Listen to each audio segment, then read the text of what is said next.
Hey everyone, it's Bob Perkins bringing you another AA-ISP Monday Morning Sales Minute. I'm here with Richard from the Harris Consulting Group. How you doing today, Richard? I'm doing great, Bob. Thanks for having me.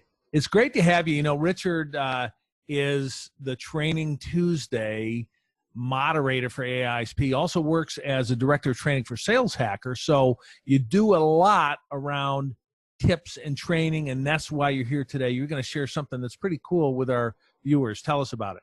Yeah, what I want to talk about is making sure people understand the difference between discovery and objection handling. And from my point of view, they're actually mostly the same thing. There's a big difference. When we go into discovery, we're going in from a positive frame of reference. We know we're going to ask better questions, some open-ended, some closed-ended. What happens when we have objections is that in some cases that's a moment for more discovery. The problem is that our brains are wired weirdly.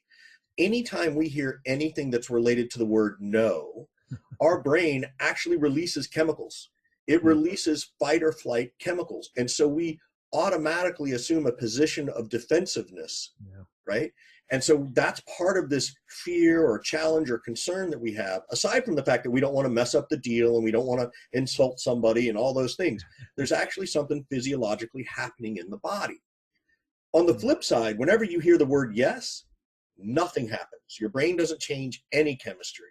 And so you're sort of set up to be coming at this from a weak point of view.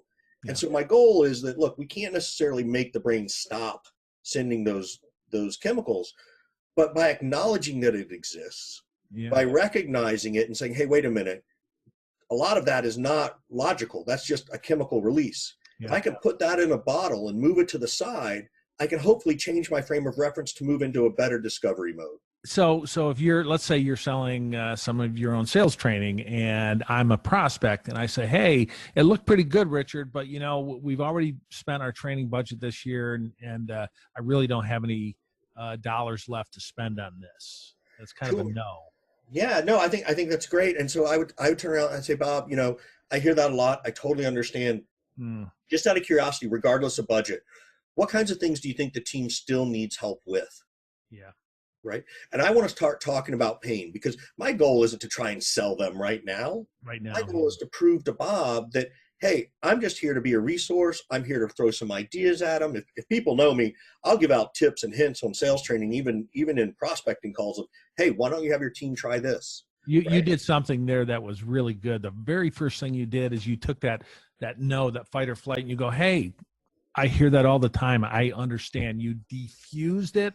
And then you go, hey, when you do train, what's important to you, right? What do you train on? I love it. Richard, that's a great tip, right? So once again, for the viewers, let's summarize. When somebody says, no, I don't have the money. No, I don't have the time. No, I'm the wrong person. What do they do?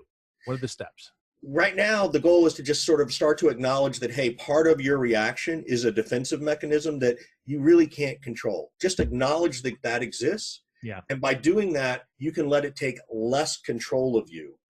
Because now you can say, hey, I'm not going to worry about it so much.